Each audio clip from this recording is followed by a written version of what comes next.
Hello guys, welcome to our channel. इस video में हम करेंगे question number 1 to question number 5 of exercise 2.1। So let's see question number 1। If x by 3 plus 1 and y minus 2 by 3 ये है, और ये किसके इक्वल है? 5 by 3 और 1 by 3 के इक्वल। तो हमें निकालनी है x और y की वैल्यू। तो इससे पहले हम देखते हैं रिलेशंस हम किन्हें कहते हैं। जैसे अगर मैं दो नंबर लूं 10 एंड 15, अब इनको मैं कंपेयर करूंगा तो 15 बड़ा है 10 से, तो मैंने ये साइन यूज किया ग्रेटर देन। ये ग्रेटर देन का साइन है यहाँ पर। तो ये क्या है? ये एक रिलेशन है, ये एक दूसरे को रिलेट करे, तो इसे हम कहते हैं रिलेशन। इसी तरह से मैं एक और एग्जांपल ले लेता हूं। जैसे कोई सेट है x, वो किसका सबसेट है? y का। तो ये भी एक रिलेशन हो गया, ये इसको इसके साथ रिलेट कर रहा है। तो ये होते हैं रिलेशंस मैथमेटिक्स में।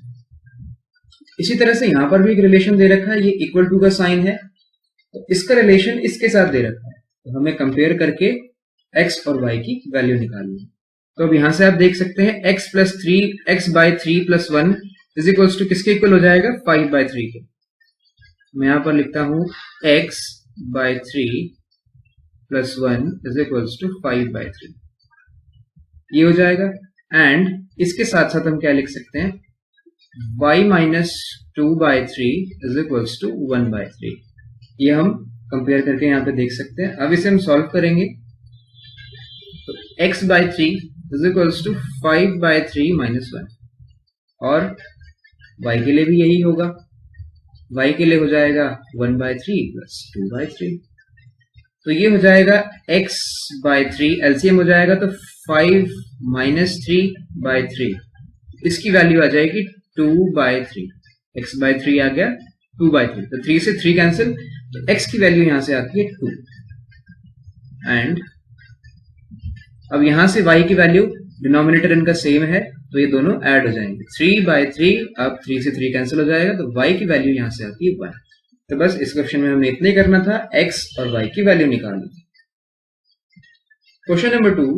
If the set A has 3 elements and the set B is equals to 3, 4, 5, तो सेट B में 3, 4 and 5 एलिमेंट्स दे रखे हैं।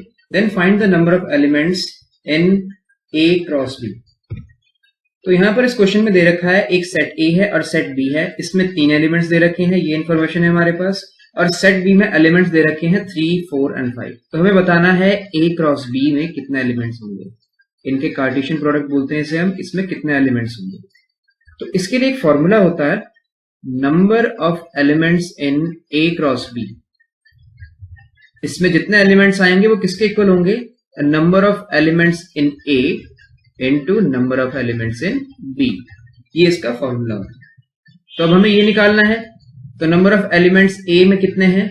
A में तो हमें नंबर ऑफ एलिमेंट्स दे रखे हैं 3। अब सेट B दे रखा है हमें 3, 4 and 5। अब इसके एलिमेंट्स हम काउंट करेंगे तो ये भी कितने आएंगे? 3। तो बस इनकी वैल्यू हम रख देंगे 3 into 3, ये हो जाएगा 3 3 is 9। तो A क्रॉस B में जो एलिमेंट्स होंगे वो 9 होंगे।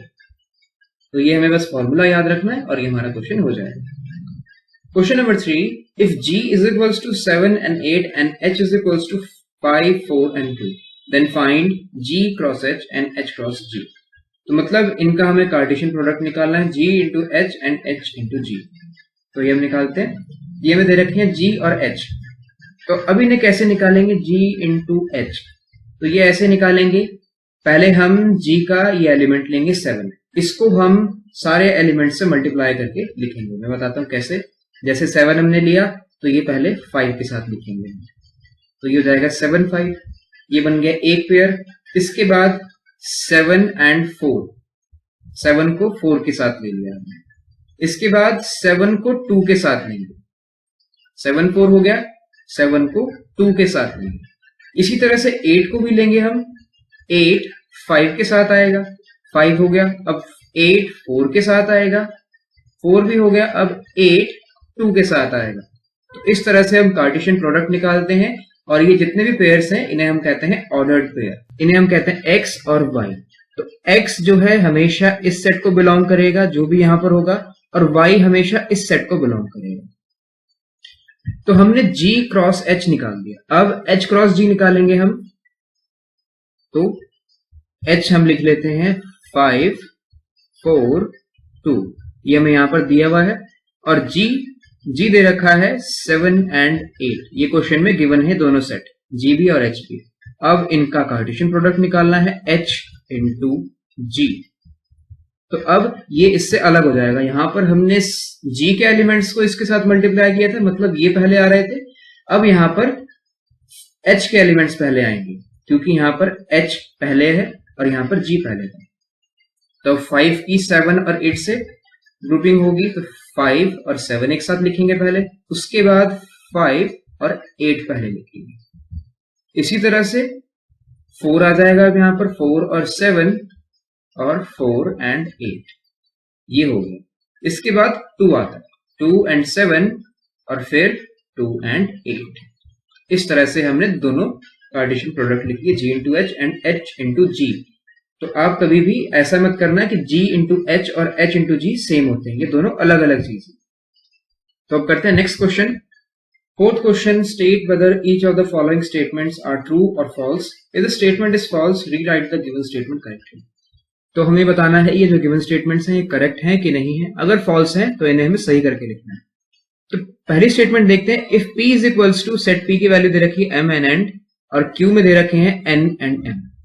तो p क्रॉस q के एलिमेंट्स यहां पर दे रखे हैं mn, इसमें ऑर्डर्ड पेयर दे रखे हैं mn और nm। तो क्या ये सही है? तो ये सही नहीं होगा, क्योंकि अगर हम प्रोडक्ट निकालेंगे p इंटू क्यू, तो ये क्या हो जाएगा, पहले हम m को इस पूरे सेट से मल्टीप्लाई करेंगे, ग्रुप करेंगे, तो mn हो जाएगा ये, उसके बाद ये हो जाएगा mm, फिर n को लेंगे तो ये हो जाएगा n, और फिर उसी तरह से ये हो जाएगा nm। तो इसमें 4 पेयर्स आ रहे हैं और इसमें सिर्फ 2 पेयर्स है, तो इसलिए ये हो जाएगा फॉल्स। तो फर्स्ट स्टेटमेंट हमारी फॉल्स है। अब सेकंड स्टेटमेंट है, if a and b are non empty sets, मतलब a और b सेट में वो एम्प्टी नहीं है, उनमें कुछ ना कुछ एलिमेंट्स हैं, then a cross b is a non empty set of ordered pairs xy such that x belongs to a and y belongs to b। तो इसमें कहा है कि अगर हम उनका प्रोडक्ट निकालेंगे a क्रॉस b, तो वो भी एक नॉन एम्प्टी सेट होगा ऑर्डर्ड पेयर्स का, जिसमें जो इस ऑर्डर्ड पेयर का पहला पार्ट होगा जिसे हम x से डिनोट कर रहे हैं, वो a को बिलोंग करेगा इस सेट को, और जो y है वो b को बिलोंग करेगा सेट b को, अगर हम a क्रॉस b निकालेंगे। तो हम पहले देखते हैं इसे एग्जांपल की हेल्प से क्या ये सही है। तो मैं ले लेता हूं सेट a 1 and 2, इसमें मैंने एलिमेंट्स ले लिए। अब b को मैं ले लेता हूं 3 and 4। अब मैं इससे प्रोडक्ट निकालता हूं a क्रॉस b, तो ये हो जाएगा a के एलिमेंट्स इंटू b के एलिमेंट्स, तो ये हो जाएगा 1 3 और 1 and 4। पहले तो ये हो जाएगा, उसके बाद 2 3 and 2 4, तो ये आ गया इसका क्रॉस प्रोडक्ट। तो यहां पर x और y ये है, 1 यहां पर x हो जाएगा और y यहां पर ऐसे हो जाएगा 3। तो इसी तरह से यहां पर भी है, ये x ये y, ये x और ये y, और ये x ये y। तो अब आप यहां पर देखेंगे कि x जो है वो a में आ रहा है, x 1 है यहां पर और 2 है, तो 1 और 2 a में आ रहे हैं, और b यहां पर है 3 4 3 4, तो ये b में आ रहे हैं। तो इसके अकॉर्डिंग तो ये वाली बात सही होती है कि a और b अगर नॉन एम्प्टी सेट है, मतलब इनमें वैल्यूज हैं, एलिमेंट्स हैं, इसलिए इनका जो प्रोडक्ट होगा a क्रॉस b वो भी ऑर्डर्ड पेयर होगा, जिसमें x a के बिलोंग करता है और y b को बिलोंग करता है। तो ये सही है, ट्रू है, क्योंकि अगर हम एम्प्टी सेट लेंगे, जैसे a है 1 and 2 और b में कुछ नहीं है, तो इसे हम ऑर्डर्ड पेयर की फॉर्म में कैसे लिखेंगे? 1 हो गया, फिर इसके बाद क्या लिखेंगे हम? तो इसलिए अगर इन दोनों में से कोई भी एक एम्प्टी सेट होता तो ये कार्टेशियन प्रोडक्ट हम लिख नहीं सकते थे, तो इसलिए ये स्टेटमेंट ट्रू है।